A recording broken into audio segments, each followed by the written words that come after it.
Ainda em pé, irmãos, abramos a Santa Palavra de Deus, lá no primeiro livro dos Reis, no capítulo de número 19. Queremos dar as boas-vindas a todos aqueles que nos visitam. Vejo aqui o reverendo Fábio, lá da igreja de Vila Bonilha. Prazer tê-lo aqui, pastor. Deus abençoe ricamente. Também todos os demais irmãos nós saudaremos no final, para a glória e honra do nome de Cristo Jesus. Primeiro livro dos Reis, capítulo de número 19. Abra lá a sua Bíblia. Na minha Bíblia, na página 499 do Antigo Testamento. Se você não tem tanta facilidade assim, quem está do lado é muito crente e vai te ajudar a abrir, né? O povo é muito bom, muito joia, o povo de Deus. Então, vai olhar e fala assim: você precisa de ajuda? Primeiro livro dos Reis, capítulo 19. Nós vamos ler inicialmente, amados irmãos e irmãs, o versículo de número 4. Primeiro livro dos Reis, capítulo 19, versículo 4. Nós vamos ler todos juntos numa só voz. Assim diz a palavra do Senhor. Leamos todos. Ele mesmo, porém, se foi ao deserto, caminho de um dia, e veio e se assentou debaixo de um zimbro, e pediu para si a morte, e disse: basta. Toma agora, ó Senhor, a minha alma, pois não sou melhor do que meus pais. Oremos ao Senhor. Pai, nós nos humilhamos diante do Senhor. Pai, quando nós olhamos para as Escrituras, nós encontramos Elias, um homem de fibra, um guerreiro do Senhor Deus.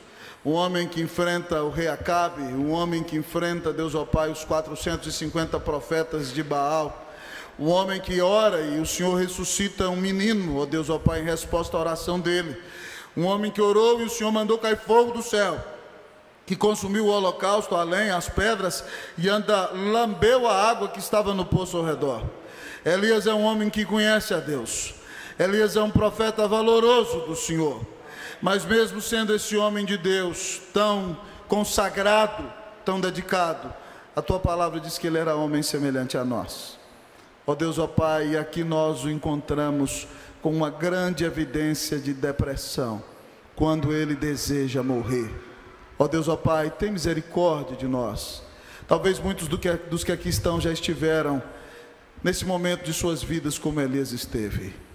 Muitos talvez já desejaram a própria morte, mas Deus, nós rogamos ao Senhor que nessa noite a tua palavra abra o nosso entendimento, que nessa noite a tua palavra abra o nosso coração, que nessa noite a tua palavra entre como bálsamo, Deus ó Pai, no nosso coração, trazendo cura, Senhor, em nome de Jesus. Que nessa noite a tua palavra transforme o nosso ser. Que nessa noite, grande Deus, nós entendamos bem essa situação à luz da tua palavra e recorramos a ti, Santo Deus, para que em ti recebamos salvação, graça, cura e vida eterna pela fé no Senhor Jesus. Fala conosco, grande Deus, nessa noite. Exalta Cristo sobre tudo e sobre todos neste púlpito. Sê propício a mim, pecador. Senhor, eu dependo de ti e eu creio no teu Espírito Santo, e o teu rebanho está aqui também, crê. Por isso veio ouvir a tua voz. Fala conosco, nos abençoa, restaura-nos. Nós oramos em nome de Jesus. Amém. Podem se sentar, queridos irmãos e irmãs. Queridos irmãos e irmãs, nesta noite, o tema da pregação e nossa conexão com Deus, eu já vou entrar direto no tema, é como vencer a depressão. Eu não sei se você que está aqui nessa noite já se deprimiu alguma vez. Eu não sei se você tem tendência à depressão. Eu não sei se há algum familiar seu que anda deprimido, ou algum amigo seu que anda com pensamento até de morte. Mas nessa noite o Senhor não te trouxe aqui por acaso.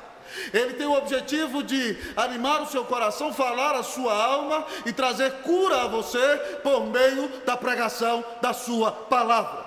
E nesse texto precioso, no capítulo 19 do primeiro livro dos Reis, o Senhor nos revela como vencer a depressão. E em primeiro lugar, o texto da palavra de Deus nos diz o seguinte: em primeiro lugar, reconheça o seu alcance. Como vencer a depressão? Em primeiro lugar, o texto da Bíblia nos ensina: reconheça o seu alcance. Aqui você encontra, querido amigo e irmão, o profeta Elias, um dos homens mais icônicos das Santas Escrituras. aquele que representa os profetas no Monte da Transfiguração, amados amigos e irmãos, quando Moisés e Elias veem a glória do Senhor. Elias é extremamente respeitado na história do povo de Deus e na história de Israel. Mas aqui nós o encontramos numa depressão tão profunda que ele, em oração, diz a Deus: Senhor, basta, tira minha vida, já não vale mais a pena viver. Nós temos que reconhecer o alcance da depressão. Olhe quem a depressão alcançou. Pastor, quem é Elias? Elias, queridos irmãos, é um homem que vive em dias de crise em Israel. Assumiu o reino, o péssimo, o mau, o pecador Acabe, o reino do norte de Israel. Ele era pecador como Jeroboão, querido amigo e irmão, mas a Bíblia diz que ele cometeu pecados piores do que o rei Jeroboão, porque ele se casou com Jezabel, filha de Etbaal, rei dos Sidônios, e essa mulher na Bíblia é símbolo de idolatria e símbolo de grande prostituição. E Acabe, por ser um homem frouxo e fraco, faz tudo que a sua mulher quer, todos os seus caprichos, todos os seus erros. E ele então constrói na capital do seu reino, Samaria, um templo para o deus Baal, e sacrifica ali, e se torna adorador de Baal. E também constrói um poste ídolo, tal como os sidônios o tinham, para, queridos amigos e irmãos, prostrar-se diante daquele poste ídolo, e rejeitar o Senhor, e levar o povo de Deus para distante da presença de Deus. E é nessa situação caótica, de traição do povo de Deus, de adultério, de desvio, que Deus levanta o profeta Elias. O profeta Elias é de uma cidade que você não conhece, Tisbé, você nunca esteve lá, e nem eu também. É um lugar totalmente desconhecido. Mas Elias já aparece no cenário de Israel, amados irmãos, com grande autoridade, porque ele confronta o rei por causa de seus pecados, e diz que Deus mandou falar, que Deus vai mandar uma grande seca de alguns anos, porque o povo traiu o Senhor. E ele confronta o rei. E a palavra nos conta a história, amados irmãos, que Deus também o esconde junto ao ribeiro de Querite, porque depois de confrontar o rei desse jeito, o rei quer matá-lo, mandou persegui-lo em diversas nações e não o encontrou. E lá no ribeiro de Querite, num ermo, num lugar solitário, Elias é um homem que tem tanta experiência com Deus, que Deus de manhã, querido irmão, manda corvos levarem para o profeta Elias carne e pão, e ele bebe da água do ribeiro. De manhã e à tarde, Elias é servido por corvos enviados pelo Senhor, e ele come pão gostoso todo dia, carne assada, cozida, abençoada todo dia, ainda toma água pura do ribeiro. Mas os anos de seca são tremendos e o rio seca. Então Deus diz para ele ir para Sarepta dos Sidônios, que lá vai ter uma viúva que vai sustentá-lo. E ele chega na casa daquela mulher, ela tem um pouquinho de farinha, um pouquinho de azeite, ele fala: faz para mim um bocado e me dá de comer. Ela falou: se eu der de comer para o senhor, eu e meu filho vamos morrer, não vamos comer. Ele falou: Deus mandou falar que você pode dar, porque nunca vai faltar farinha na panela e vai faltar azeite na vasilha. E ela dava para Elias a comida, e Elias começou a morar naquela casa, e comia da farinha, e bebia, e eles comiam do azeite junto, e nunca faltou nada na casa dela. Mas de repente, então, depois de algum tempo, o menino daquela mulher morre, e ela entra em desespero, querido irmão, querida irmã, e diz o seguinte: o Senhor veio a mim, homem de Deus, para trazer à luz todos os meus pecados, meu filho morreu porque o Senhor está aqui. E Elias sobe para o segundo andar da casa, e ora a Deus, fala: Deus, o Senhor está punindo todo mundo, até essa pobre mulher aqui que está me ajudando, o Senhor matou o filho dela, tem misericórdia. E ele deitou 3 vezes sobre o menino, para aquecer o corpo do menino, e orou, e Deus ressuscitou o menino, irmãos. Esse é Elias. Depois, amados irmãos, de 3 anos e meio, Deus manda Elias ir se encontrar com Acabe, e manda Acabe reunir os 450 profetas de Baal no Monte Carmelo, irmãos, porque Jezabel, esposa do rei, tinha mandado matar todos os profetas do Senhor. Obadias, que era servo de Acabe, tinha escondido 100 deles, mas ela matou a maioria dos pregadores de Israel. O rei mandou matar os pastores, numa nação que dizia servir ao Senhor.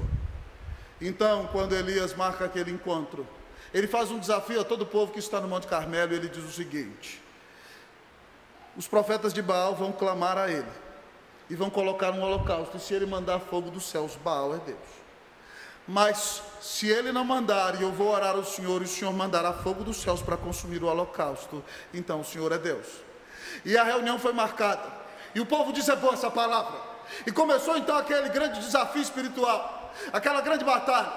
E aí de manhã, então, às 6 horas da manhã, os profetas de Baal começaram a rodar ao redor do altar e clamar, amados amigos e irmãos.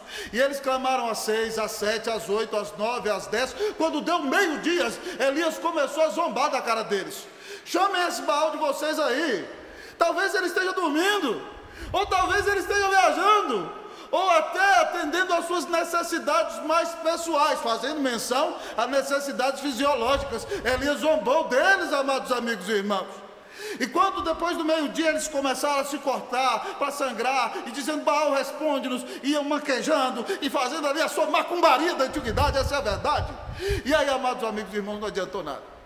Quando eles não conseguiam, Elias falou, ei pessoal, presta atenção aqui, todo mundo volta aqui. Restaurou o altar do Senhor, mandou botar 12 pedras, uma para representar cada tribo. E aí armou a lenha, e partiu o holocausto, e falou para o pessoal que estava ajudando ele, traz aí 4 grandes cântaros de água. E aí jogaram 4 vasos de água. Ele, mais uma vez, mais 4, outra vez, mais 4, de maneira que o holocausto ficou encharcado, a lenha ficou encharcada, as pedras ficaram molhadas, e o rego que ele mandou abrir ao redor do altar ficou cheio e transbordava.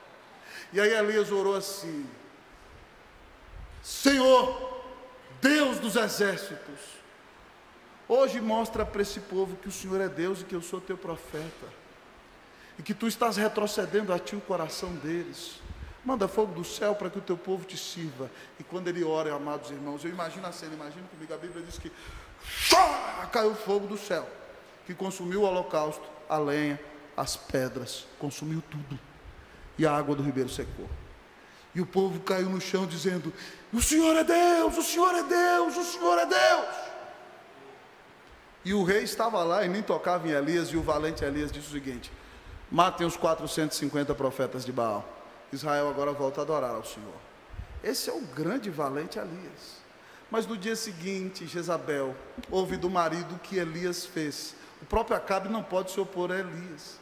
Mas Jezabel, feiticeira e prostituta, amados amigos e irmãos, mandou avisar para Elias que estava em Jezreel, depois que ele orou e Deus já tinha mandado chuva, dizendo para ele, amanhã eu vou fazer com você do mesmo jeito que você fez com os meus profetas.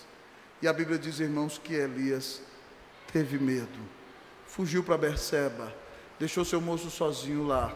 E aí entra no texto que nós lemos, ele mesmo se foi ao deserto, caminho de um dia, veio, se assentou debaixo de um zimbro, pediu para si a morte e disse, basta, toma agora, ó Senhor, a minha alma, pois não sou melhor do que meus pais.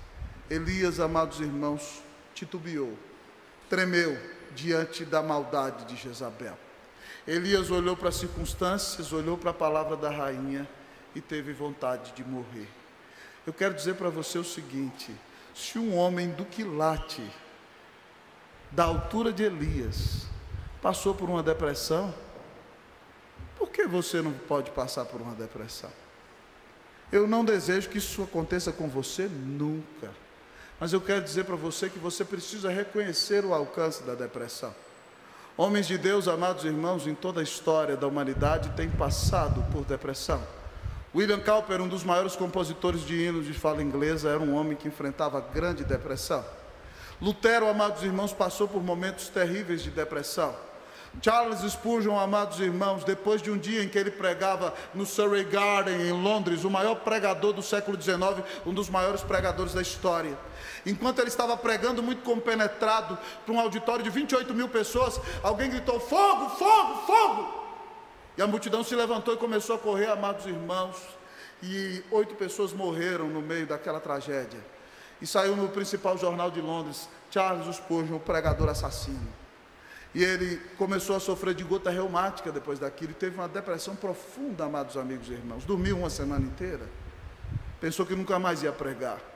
Se homens de Deus como Elias, como Spurgeon, como Cowper, como Lutero, tiveram baixas de ânimo tão profundas, que passaram por grandes lutas, por que você acha que eu e você não enfrentaremos batalhas desta vida? Porque a gente julga irmãos que estão deprimidos, estão sofrendo, num momento de grande tristeza espiritual, como se esses fossem menos crentes do que nós.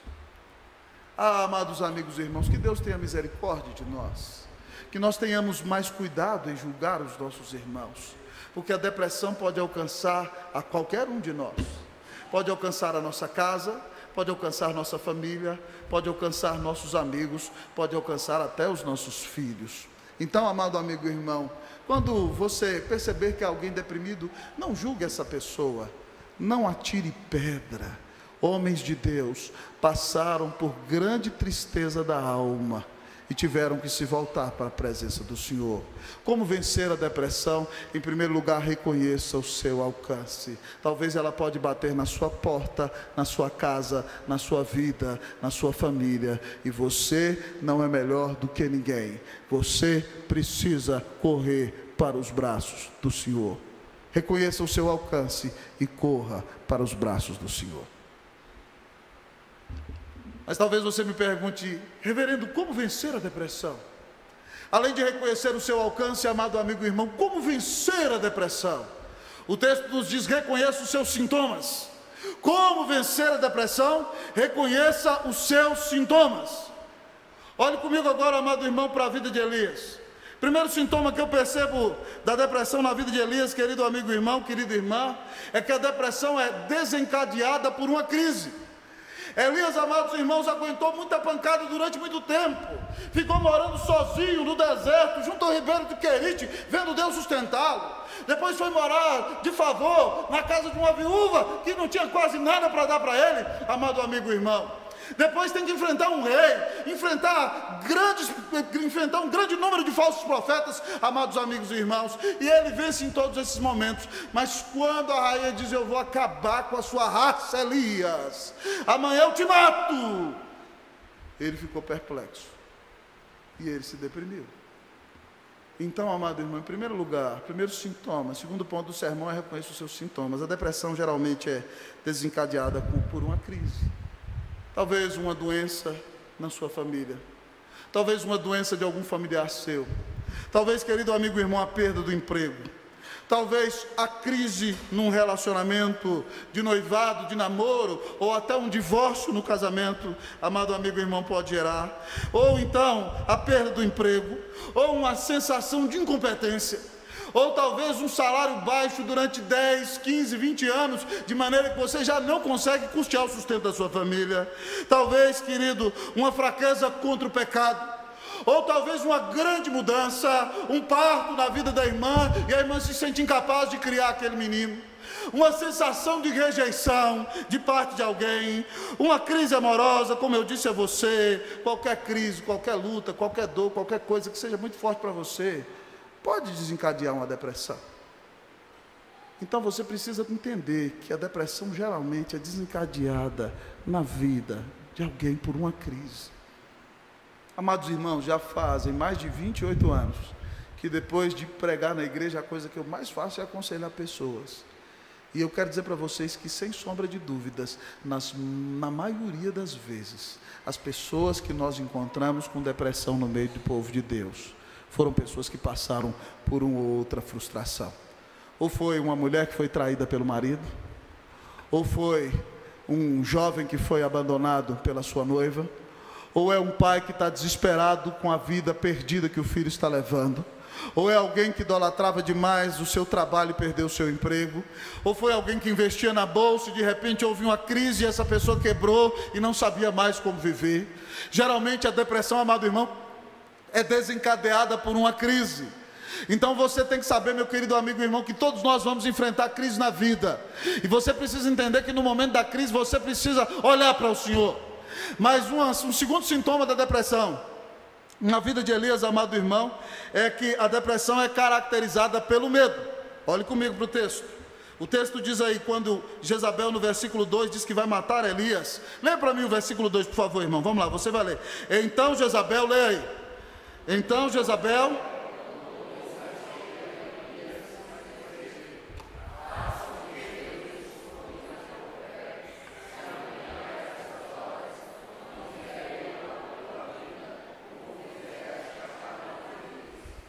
temendo, pois, Elias teve medo. A característica de quem se deprime, querido irmão, querida irmã, é o medo. você tem medo de tudo e de todos. Quando alguém está deprimido, essa pessoa tem medo do vento que bate numa folha. Ela não pode ver duas pessoas conversando juntas e olhando para elas, porque ela talvez vai pensar que as pessoas estão falando alguma coisa sobre elas. A pessoa fica muitas vezes com uma grande mania de perseguição, e talvez ela está sendo perseguida mesmo. Mas uma característica da depressão, amado amigo e irmão, é que se você é muito corajoso e é alguém de fé, e de repente você está com medo das circunstâncias, está com medo do dia de amanhã, está com medo se vai ter salário, está com medo se os seus amigos vão continuar sendo seus amigos, está com medo se os seus filhos vão ser crentes ou não vão ser crentes, está com medo da perdição desse mundo, talvez você esteja em depressão. O segundo sintoma da depressão é o medo. Mas o terceiro sintoma da depressão, querido amigo e irmão, é o isolamento social. Olha aí para o versículo de número 3, olha o que acontece com Elias. Temendo, pois, Elias levantou-se e foi para salvar a sua vida, certo? E se foi e chegou a Berseba, que pertence a Judá, e ali deixou o seu moço. Dentro de isolamento social há dois aspectos aqui, irmãos. O primeiro, a fuga. Elias não orou, não perguntou ao Senhor se ele tinha que ir embora, ele simplesmente agora correu. Ele era o grande valente, ele está no reino do norte, ele está em Jezreel, e ele caminha então dezenas de quilômetros, irmãos, e vai para o sul, vai para o reino de Judá, vai para Berseba, um lugar agora onde Acabe não manda. E Berseba, amados irmãos, fica à entrada do deserto, no extremo sul do reino de Judá. Elias foge. A característica de quem está deprimido é que essa pessoa foge. Mas ele não somente foge, ele foi para Berseba e ele deixou ali o seu moço. Elias sempre andava com um seminarista, Elias sempre estava treinando alguém. Mas agora, nesse momento de angústia e de dor, amado amigo e irmão, Elias se isola. Ele quer se isolar do mundo, ele quer se isolar de todos. E querido amigo e irmão, a sensação que essa pessoa tem, querido amigo e irmão, não é só querer fugir das pessoas, fugir do mundo, fugir dos relacionamentos, mas essa pessoa, querido amigo e irmão, tem uma grande sensação de solidão. Ela pode estar rodeada de 10, 15, 20 pessoas, mas ela pensa que ela está tremendamente só. E o sujeito quer fugir do trabalho, quer fugir da igreja, quer fugir das amizades, e ele entra dentro de casa, mas ele não fica satisfeito de ficar na sala, ele também não quer ficar na cozinha, ele entra dentro do quarto, mas não satisfeito de entrar no quarto, ele bota a coberta e deita numa posição fetal, e quer morrer, meu amado amigo e irmão. Isolamento social, preste atenção, quando você encontra alguém em depressão, Elias tem esse sintoma. Mas uma outra característica de quem se deprime, amado irmão, é que essa pessoa tem vontade de morrer. Elias se cansou, pediu a Deus para tirar-lhe a própria vida. Foi embora para o deserto, deitou-se debaixo de um zimbro, uma árvore. E lá ele disse, olha o que ele disse para Deus. Vamos ler a Bíblia, amado irmão, você vai ler comigo? Versículo 4, vamos ler? Mais uma vez, todos juntos? Ele mesmo, porém, se foi ao deserto, caminho de um dia, veio e se assentou debaixo de um zimbro, e pediu para si a morte e disse, vocês leiam para mim.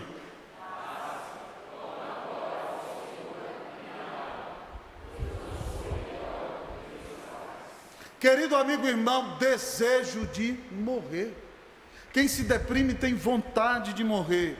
E Elias, amado irmão, ainda que sinta essa vontade terrível, graças a Deus ele é crente, ele ora. Ele fugiu para o deserto, ele se isolou, deitou debaixo de um zimbro e fala, chega Deus, cansei, não vale mais a pena viver, tira minha vida. Eu não sei se você já sentiu vontade de morrer, meu amado amigo e irmão.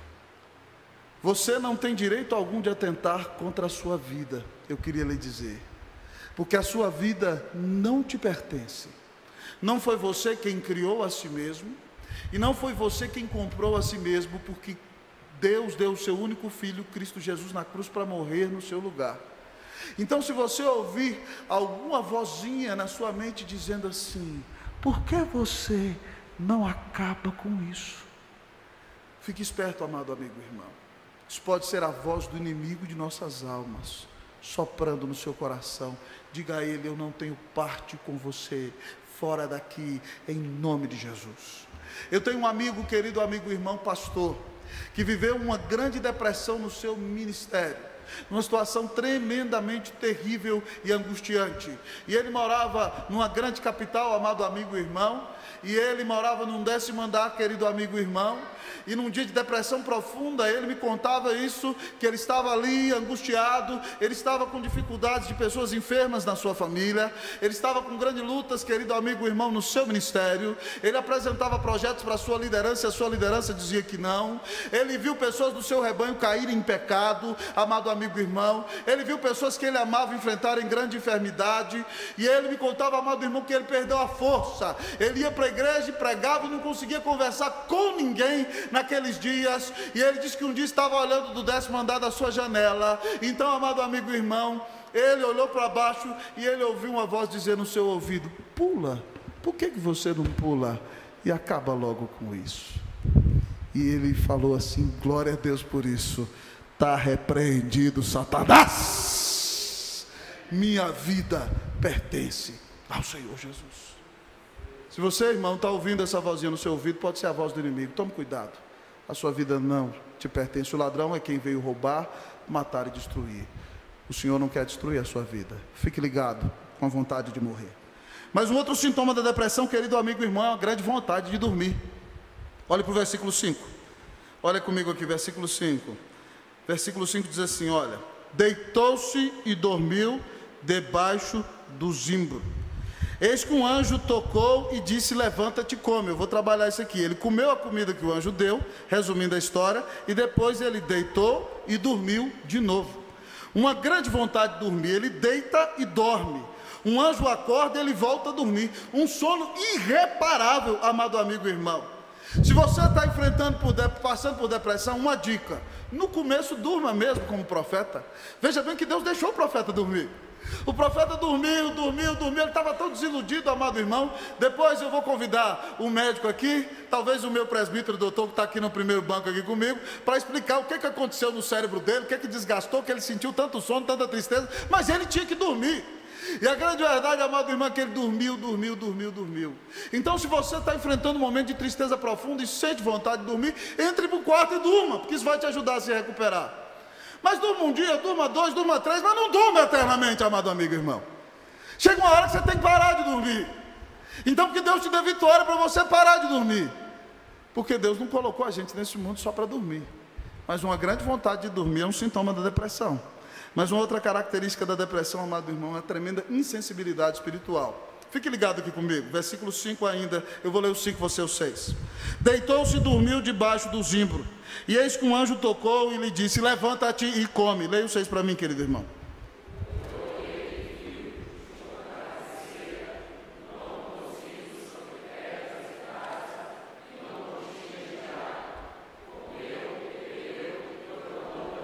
Vamos ler o 7 juntos? Vamos lá? Voltou segunda vez o anjo do Senhor, tocou e lhe disse: levanta-te e come, porque o caminho te será sobre modo longo. Irmão, quem aqui já viu um anjo? Fala a verdade. Nenhum de nós. Imagina lá um anjão de Deus, eu não sei que tamanho que tem, né? Mas de 2 metros, né? Está lá o anjão cheio de asa e tal, e Elias está lá roncando, dormindo. Aí de repente o anjão vai lá e acorda. Acorda, Elias. Só de ver o anjo, qual seria a sua reação e a minha?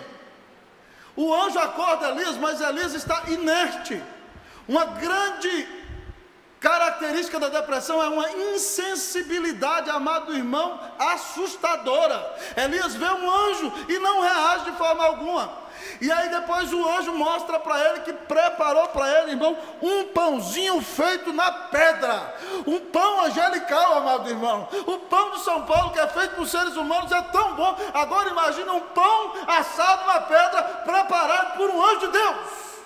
E além disso, amado amigo irmão, com água ali, falou para ele: meu filho, levanta e come. Elias não fez nem aquela oração: faça mal, faça bem, em nome de Jesus, amém. O homem está tão embrutecido, amado irmão, que ele vê um anjo, ele vai comer o pão que é fruto de um milagre, ele não tem reação alguma. E aí ele come, não agradece, sabe o que ele faz? Ele dorme de novo. E depois de dormir de novo, Deus manda um anjão fazer outro pãozinho assado na pedra, com água, né? Bebida feita por Deus, a melhor que tem. E aí então, toma ali um pãozinho assado na pedra e ele não fala nada. Ah, amado irmão, uma insensibilidade espiritual terrível. Meu querido amigo e irmão, você está passando por essa situação, e você não está vendo, querido amigo e irmão, que tem ali uma esposinha querida, linda, que você está deprimido, dormindo o tempo todo, mas ela está cuidando da casa, está levando os meninos para a escola, está trabalhando, e ainda leva comidinha na mão para você dentro do quarto. É Deus quem está fazendo isso na sua vida. Ou você, meu jovem, seus pais, querido amigo, estão orando com você, caminham com você, colocam comidinha na sua mesa, te dão do bom e do melhor. É Deus quem está fazendo isso. Acorde, desperte. Não deixe a insensibilidade espiritual dominar o seu coração, querido amigo e irmão. Isso é característica de depressão. Amados irmãos, nós temos que reconhecer esses sintomas. Essa grande vontade de fugir, amado amigo e irmão, esse grande medo, essa vontade de dormir, essa vontade de morrer, essa vontade de ficar só, essa insensibilidade espiritual tremenda, é a característica de alguém que está deprimido. Se você se encontra nessa situação, talvez você me diga: reverendo, o que eu posso fazer? Eu estou angustiado. Eu sinto uma dor no peito, é uma ansiedade intensa, nunca passa, parece que tem uma espada aqui apertando o meu peito o tempo todo, parece que eu vou morrer. Como é que eu recebo ajuda, pastor? A palavra diz, irmão, e eu sei que essa sua situação não é fácil, mas a palavra diz em Filipenses 4, 6 e 7, não ande ansioso de coisa alguma. Antes, em tudo, sejam conhecidas diante de Deus as vossas petições. Diga para Deus: Senhor, eu quero morrer. Fale com Deus, sofra na presença de Deus. Senhor, está todo mundo cuidando de mim, eu não consigo esboçar um sorriso, eu pareço um bruto, as pessoas estão me amando, estão me tratando tão bem, mas eu só quero dormir, eu estou morrendo de medo, eu quero morrer, parece que vai dar tudo errado na minha vida, eu não sei o que o Senhor ainda quer comigo aqui. É isso que eu estou pensando. Senhor, tem misericórdia de mim, me salva, me socorre.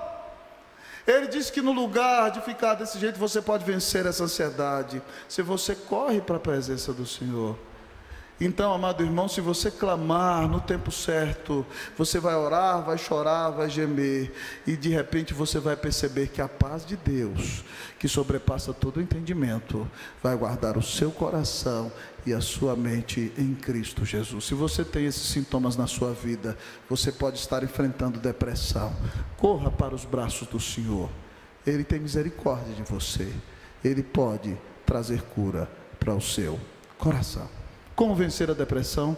Reconheça os seus sintomas. Você já teve depressão, minha querida?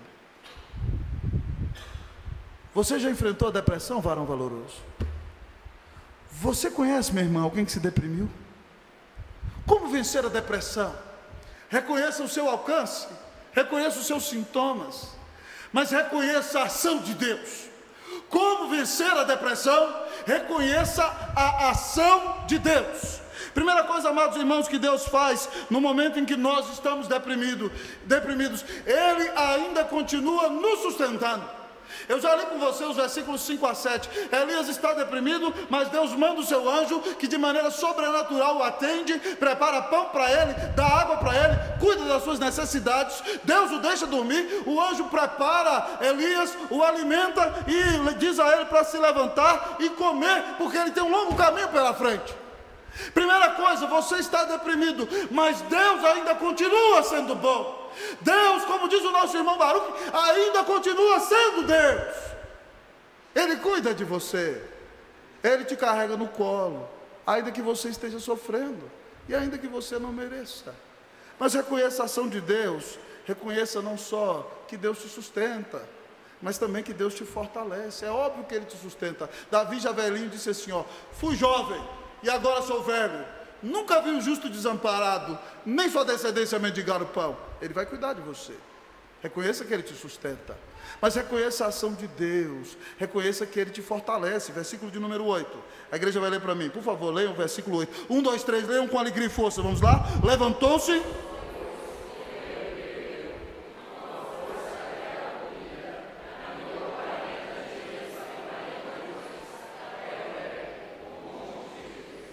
Doutor Salim, meu presbítero, uma pessoa normal pode sobreviver 40 dias só com uma refeição? Eu também não.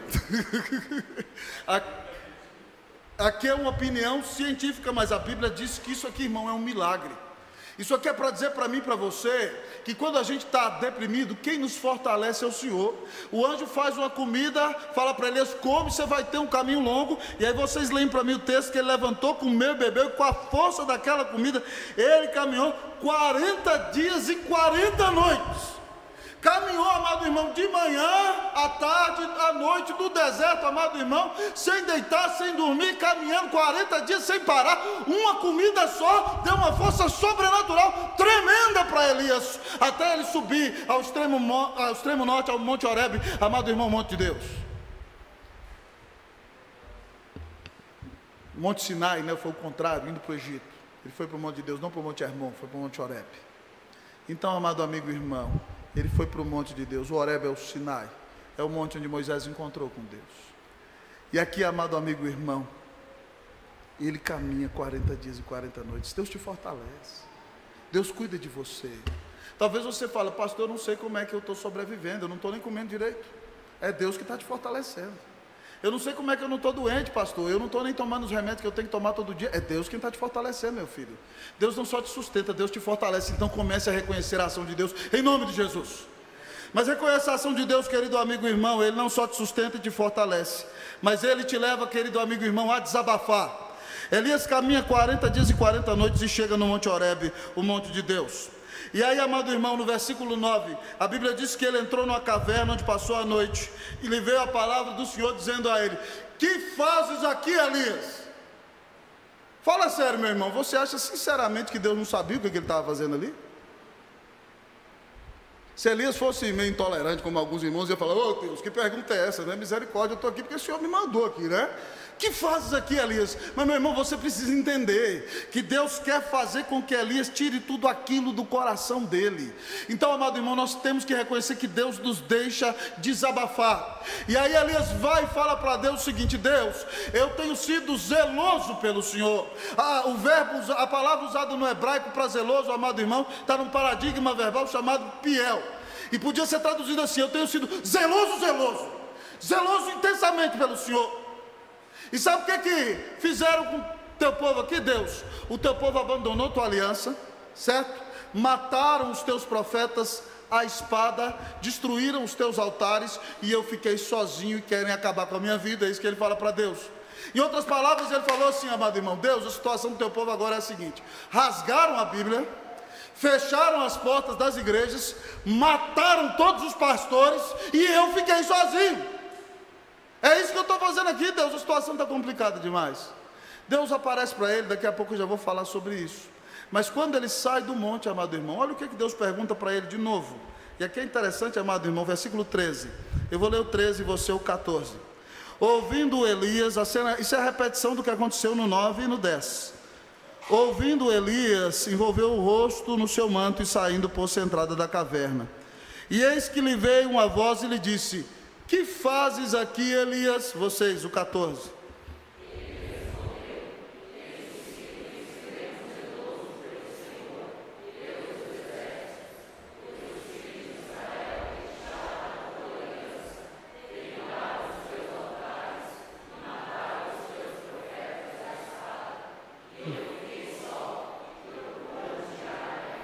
Deus apareceu para ele, irmãos. Nós já vamos ver isso aqui. Mas é interessante que o Senhor já tinha perguntado, ele dentro da caverna, fique ligado aqui, já tinha respondido, Deus aparece para ele, mas ele ainda precisa ser quebrantado, ele precisa ser curado, ele tem que desabafar. Então Deus pergunta para ele de novo, Elias, meu filho, o que é que você está fazendo aqui?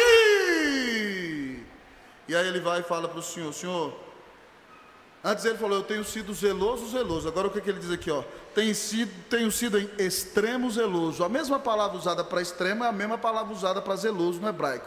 Então é como se ele dissesse, Deus, eu tenho sido zeloso, Deus. Eu sou um cara crente de verdade, Senhor. Eu tenho lutado pela tua igreja, eu lutei pelo evangelho. E sabe o que fizeram, Senhor? Rasgaram as Bíblias, Senhor. Fecharam as igrejas, Senhor. Mataram abandonaram os pastores, eu fui crente além da conta, é isso que ele está dizendo aqui. Eu fiquei sozinho, Senhor. É a percepção dele, ele não ficou só, mas ele tem que desabafar, irmão, para ser curado. Então Deus faz Elias desabafar. O que é que eu e você temos que aprender com isso, irmão? Que quando a gente encontra alguém que está deprimido, essa pessoa uma hora ou outra vai ter que desabafar. E se ela desabafar, irmão, não atire pedra. Faz parte da cura dela. Ela tem que dar vazão a toda aquela angústia que está no coração dela. E o ideal é que ela desabafe com Deus em oração, como Elias fez. Mas se Deus quiser que ela desabafe com você, e você a leve junto a desabafar na presença do Senhor, dê glória a Deus, amado irmão. É Deus quem leva o homem a desabafar para curar o coração dele. Eu gosto muito do Salmo 13, irmão. E lá o salmista, numa grande angústia, pinta uma cena de julgamento, como se Deus estivesse no banco dos réus, e ele diz assim para o Senhor: Senhor, esquecer-te-ás de mim para sempre? Senhor, até quando ocultarás de mim o rosto?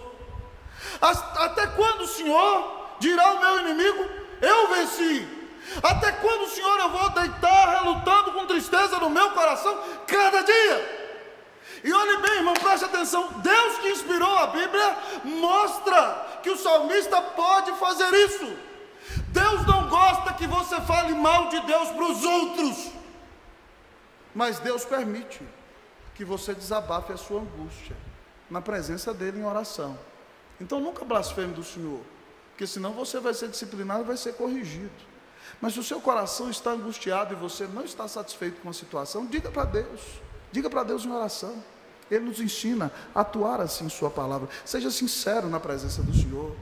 Ah, amado irmão, uma vez eu fiz um sepultamento de um irmão que eu caminhei com ele durante muitos anos, e a mulher dele ficou muito desesperada, e ela gritava e chorava: meu Deus, eu não vou viver sem meu marido. E aí os irmãos: tome postura, isso é atitude de crente, como é que você fala desse jeito? Eu falei: meus irmãos, parem com isso. A mulher está desesperada, com dor na alma, e a gente vai repreender essa mulher, deixa essa mulher desabafar. Alguns mais experimentados, mais maduros espiritualmente, vão desabafar de outro jeito, vão chorar de maneira mais comedida, mas não atiremos pedra nela. Nós não sabemos a dor que ela está enfrentando. Quem está deprimido precisa desabafar, faz parte da cura. Reconheça a ação de Deus. Não só reconheça que Deus te sustenta, Deus te fortalece, Deus te deixa desabafar, mas reconheça que Deus se manifesta. Reconheça que Deus se manifesta, irmãos.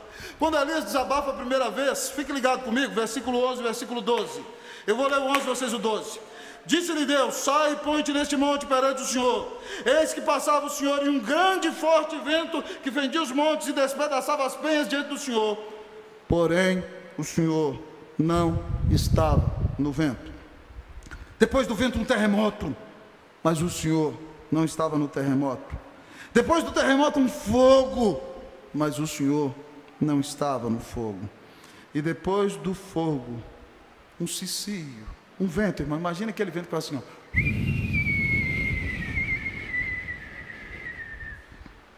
Tranquilo e suave. Ouvindo Elias, envolveu o rosto no seu manto e saindo, se pôs à entrada da caverna. No dia em que você está em depressão, Deus se manifesta. Talvez Deus não se manifesta do jeito que você está querendo, certamente, e do jeito que você está esperando, mas Ele se manifesta da melhor maneira possível. Elias está acostumado, amados irmãos, com as experiências meio pentecostais no Antigo Testamento. Ele ora e o povo ressuscita, ele ora, cai fogo do céu, é um negócio assim exponencial. Mas chega uma hora na vida da pessoa que ela tem que se tornar presbiteriana, não é verdade? Louvado seja Deus. Então, amado amigo e irmão, Elias está ali. Estou brincando, tá, querido? Não se ofenda não, se você não é da igreja presbiteriana, é um prazer ter você aqui conosco na internet também. Elias está ali, ele está acostumado com experiências do mais alto nível sobrenatural.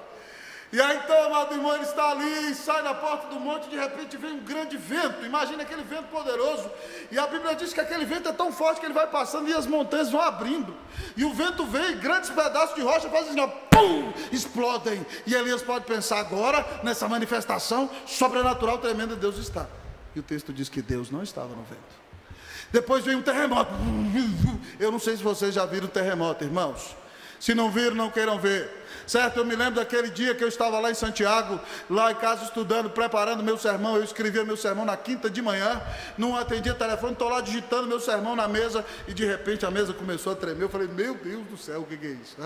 Lá tremia todo dia, né? Tremia sempre, algumas vezes mais forte que outros. E veio um grande terremoto, amado amigo e irmão. E eu imagino Elias segurando na parede da caverna. Mas Deus não estava no terremoto. Aí agora vem uma grande tocha de fogo. Tem dia que Deus se manifesta em fogo, a Bíblia mostra isso. Imagina aquele grande fogo, aquela grande tocha passando assim, e Elias pensando, agora Deus vai mostrar que Ele é Deus. Mas a Bíblia diz que o Senhor não estava no fogo. E quando Elias vê aquela coisa mais natural que a gente vê no dia a dia, uma brisa.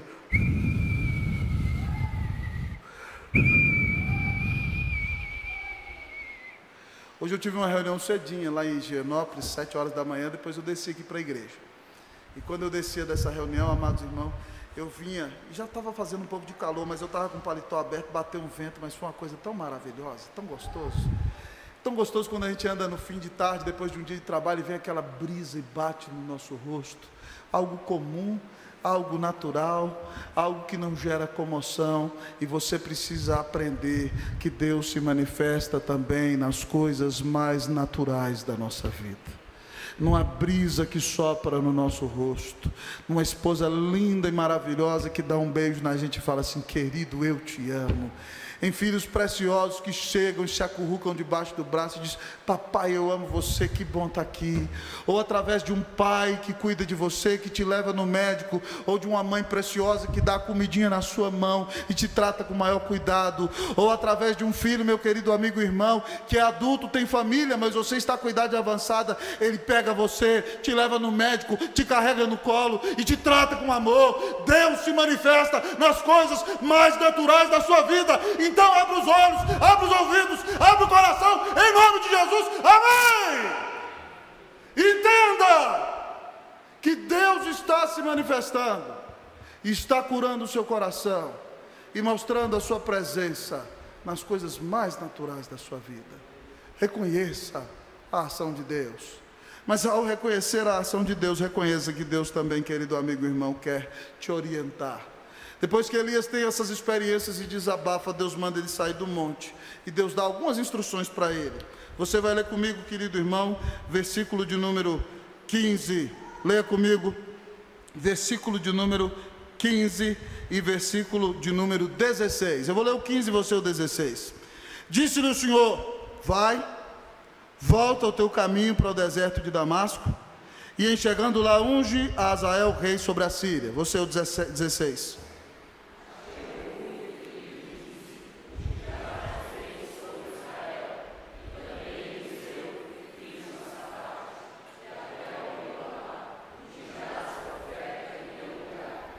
Irmãos, Deus fala para Elias assim, meu filho, acabou, graças a Deus, irmão, a depressão não é eterna, tem dia que o Senhor vira e fala, acabou, e quando o Senhor fala, acabou e pronto.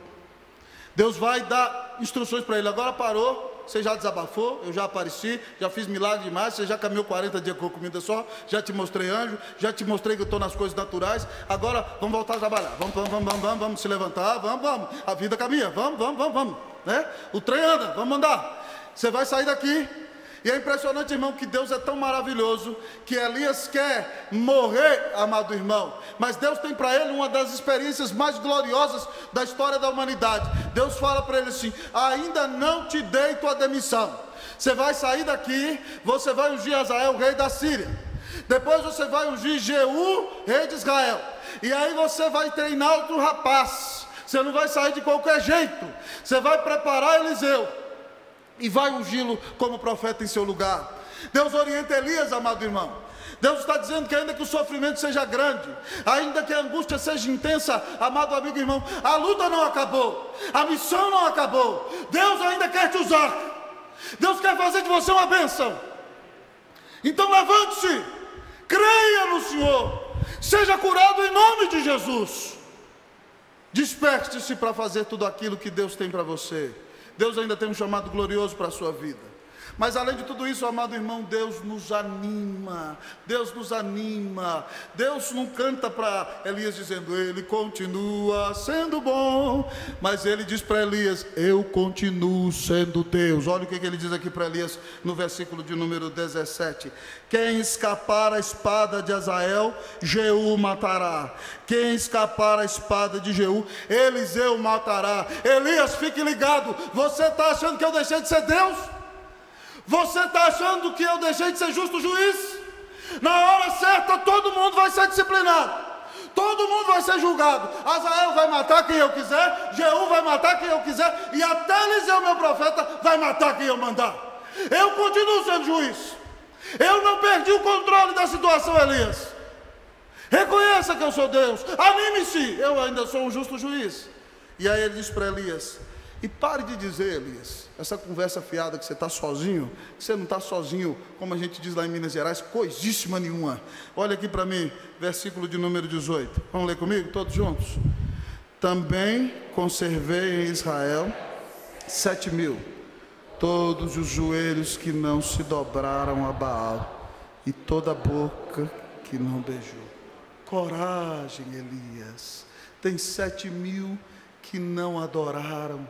Tem 7.000, tem um povo meu que não se prostrou diante dos demônios, dos falsos deuses, dos ídolos que não beijaram. Eu conservo o meu povo, eu sou fiel. Você acha que está sozinho, Elias, mas você não está só. Eu tenho todo um povo que eu amei, que eu redimi, que eu cuido, que não vai me trair e que vai permanecer fiel na minha presença. Portanto, coragem, Elias. Quando eu vejo o Senhor encorajando Elias, eu lembro do encorajamento do Senhor a Josué. Não te mandei eu ser forte e corajoso. Não temas e nem te espantes, porque o Senhor teu Deus é contigo por onde quer que andares. Coragem, meu irmão. Veja bem que Elias quer a morte para resolver os seus problemas, mas Deus tem para ele um arrebatamento. Deus não ouve, ele sai dali, joga a capa sobre Eliseu, faz alguns milagres mais, e num dia determinado, ele vai caminhando para um lugar, e Eliseu vai atrás, e ele vai para outro, Eliseu vai atrás, e ele fala, me deixa sozinho, porque Deus me mandou para ali, e ele fala, não deixo, e aí quando chega no rio, Elias dobra a capa e toca no rio, e o rio abre de novo, e aí Elias pergunta para Eliseu, o que é que você quer, meu filho, quando eu for tomado de ti? Eu quero porção dobrada do teu espírito, unção dobrada da sua. Ele falou, você pediu coisa dura, mas se você me ver quando o Pai me levar, quando Deus me levar, você vai receber. E enquanto eles estavam andando e caminhando, amados irmãos, a Bíblia diz que veio uma carruagem dos céus com anjos, amados irmãos, em tochas de fogo, e aquela carruagem veio, levou Elias, e Eliseu viu e gritou, meu pai, carros de Israel e os seus cavaleiros. E caiu a capa de Elias. E quando Eliseu vai atravessar o rio, ele pergunta, onde está o Senhor Deus de Elias? E ele bota a capa, e o rio se abre. Louvado seja Deus, amado irmão. A igreja de Cristo continua de pé, amado irmão. Ainda que nós nos deprimamos, Deus nos usa, e Deus nos usa para treinar a próxima geração, para a glória e honra do nome de Jesus. Então reconheça que o seu Deus é Deus. Reconheça que Ele deu Jesus na cruz por você. Reconheça que Ele está no controle de tudo. Reconheça que você não está sozinho. Reconheça que Ele continua sendo bom. Ele continua sendo Deus. Ele disse para você, eu estarei contigo todos os dias, até a consumação dos séculos. No final, amados irmãos, dessa palestra preciosa sobre como vencer a depressão, onde nós aprendemos que devemos reconhecer o seu alcance, onde nós aprendemos que devemos reconhecer os seus sintomas, e onde nós aprendemos, amados amigos e irmãos, que devemos reconhecer a ação de Deus. A pergunta que sobe à nossa alma é agora, por que Deus cura a nossa depressão? Porque um dia, amado irmão, tudo indica que no jardim do Getsemane, Getsemane significa a prensa dos olivos, das oliveiras, o lugar onde as oliveiras são imprensadas para tirar o azeite. No jardim das oliveiras, onde as ovelhas eram imprensadas para que o azeite saísse, foi orar o Filho de Deus na sua última noite antes de morrer. E imprensado ele estava ali pelo cheiro da ira do Deus eterno. E ele tem uma tristeza profunda, a ponto de dizer para os seus amigos que a sua alma está triste até a morte. Os seus amigos não podem mais vigiar com ele. E ele ora e volta e os seus amigos estão dormindo. E ele ora e ele cai de joelhos diante da presença do seu pai. E ele diz: Pai, se possível, passa de mim esse cálice. Ele é Deus, ele é um com o Pai, mas receber a ira do Pai é terrível. Amados irmãos, Jesus desce no mais profundo do seu ânimo naquele dia. É a primeira vez que você vê que parece que a vontade de Deus está diferente da vontade do próprio Deus. Você nunca tinha visto isso na história da humanidade. Deus Filho dizendo para Deus Pai: Pai, se possível, passa de mim esse cálice. Mas logo ele se submete e diz que se faça a tua vontade, não a minha. E amados irmãos, ele ora e chora, e a Bíblia diz que ele sofre tanto que ele transpira grandes gotas de sangue. Jesus começa a suar e cai sangue no chão, e vem um anjo do céu consolá-lo. E ele se prepara naquele momento.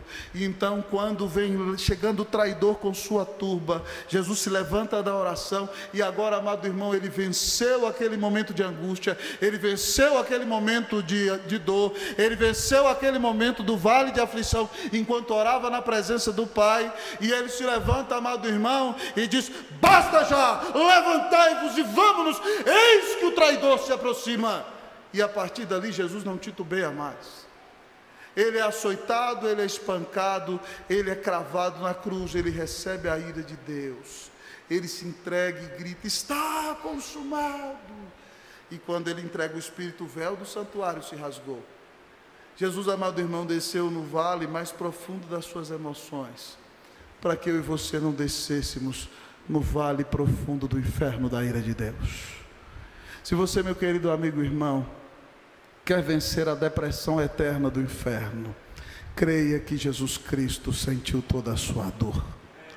A Bíblia diz que ele levou sobre si todas as nossas enfermidades e as nossas dores. Está lá em Isaías 53, tudo que você sofre, ele sofreu por você.